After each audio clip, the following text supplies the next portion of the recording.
Care hospital के तौर पे स्किम्स को एनविसेज किया गया था, ये समझ के कि रेफरल के तौर पे ये अस्पताल चलेगा। आपकी सबसे बड़ी परेशानी ये बन जाती है कि मरीजों का दबाव जो यहाँ पे इस अस्पताल पे है वो बहुत ज्यादा है, हद से ज्यादा। और खता आपकी नहीं है, कसूर आपका नहीं है, कसूर हम लोगों का है कि श्रीनगर से बाहर जो अस्पताल बनते हैं, चाहे वो हमारे हेल्थ सेंटर्स हों, चाहे हमारे सब डिस्ट्रिक्ट अस्पताल हों, चाहे हमारे डिस्ट्रिक्ट अस्पताल हों, जब मामूली से मामूली चीज़ों के लिए पेशेंटों को यहाँ भेजा जाएगा तो जाहिर सी बात है कि स्किम्स पे दबाव ज़्यादा होगा। अब अगर नॉर्मल डिलीवरीज के लिए उनसे कहा जाएगा कि आप स्किम्स जाइए डिलीवरी के लिए, अगर अपेंडिसाइटिस की सर्जरी के लिए उनको कहा जाएगा कि आप स्किम्स जाइए, अगर गॉल ब्लैडर निकालने के लिए उनसे कहा जाएगा कि आप स्किम्स जाइए, आप लोग उन लोगों को वापस तो भेज नहीं सकते हो, भेजते भी नहीं, इलाज करते हो यहाँ पे, लेकिन उसकी जरूरत नहीं पड़नी चाहिए।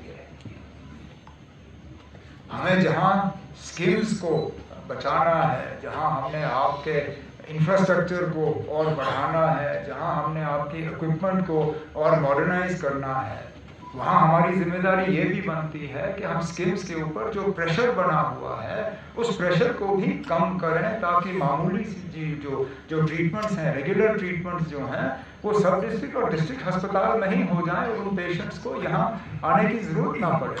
और उम्मीद वो करते हैं। मैं जानता हूँ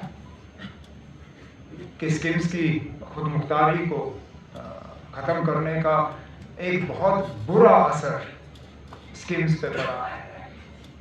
आपकी जब इंजीनियरिंग विंग रही नहीं तो उसके बाद रेगुलर मेंटेनेंस और अपकीप जो है उसको धक्का पड़ा।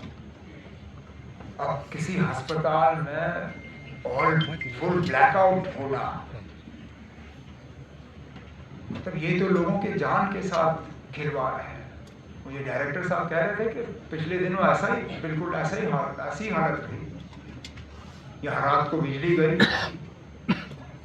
और क्रिटिकल केयर जो आईसीयू में लोग हैं उनको शायद 7 या 8 मिनट के लिए मैन्युअली चेस्ट कंप्रेशन देके और वो पंप के जरिए उनको जिंदा रखना पड़ा, तब तक जब तक कि बिजली आई और वो वेंटिलेटर्स और रेस्पिरेटर्स जो हैं वो दोबारा चलना शुरू हो गए। ये इसी बात का नतीजा है कि आपकी इंजीनियरिंग विंग जो है वो आपके पास है नहीं। इसी तरह आप ऑक्सीजन कॉन्सेंट्रेटर, जो आपका ऑक्सीजन प्लांट है, वो भी बीच बीच में फिर खराब हो जाता है, उसको मेंटेन करना। मैंने पहले दिन से डायरेक्टर साहब से कहा हुआ है कि अगर और कुछ नहीं तो मैं सकीना यत्तू साहिबा के साथ बैठ के फौरी तौर स्किम्स की जो ऑटोनॉमी है उसको दोबारा बहाल करके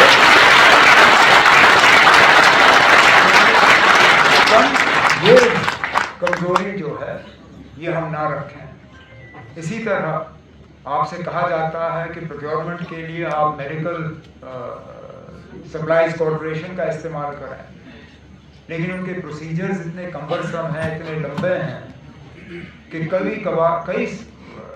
वक्त आता है कि ज़रूरत की चीज़ें जो हैं आपके पास होती नहीं हैं। अब आपकी प्रोक्योरमेंट के सिलसिले को, प्रोक्योरमेंट के तरीक़ों को हमें रैशनलाइज करना होगा, उनको ठीक करना होगा, ताकि जो चीज़ें आपको चाहिए आपको वक्त पे मिलनी चाहिए। इसके लिए भी हम डिपार्टमेंट के साथ बैठ के करेंगे। रिक्रूटमेंट, मैं हैरान हुआ सुन के कि कुछ ऐसे एरियाज हैं जहाँ पिछले 10 या 11 साल में रिक्रूटमेंट नहीं हुई है, सिलसिला फंसा हुआ है, नर्सिंग की कमी है। सुनने में आया है, सही है या गलत है ये डायरेक्टर साहब बेहतर जानेंगे, कि रात को एक एक नर्स की जिम्मेदारी जो है वो 30-30 बेड्स की होती है। अब ऐसे मतलब आप कैसे हम समझें कि एक नर्स जो है वो 30 बेड्स को जो है मॉनिटर कर पाए। तो इसलिए मैंने कहा कि खता आपकी नहीं है। आप लोग इन तमाम मुश्किलात और परेशानियों के बावजूद यहाँ के मरीजों को बेहतरीन से बेहतरीन इलाज जो है मुहैया करने में कामयाब होते हैं।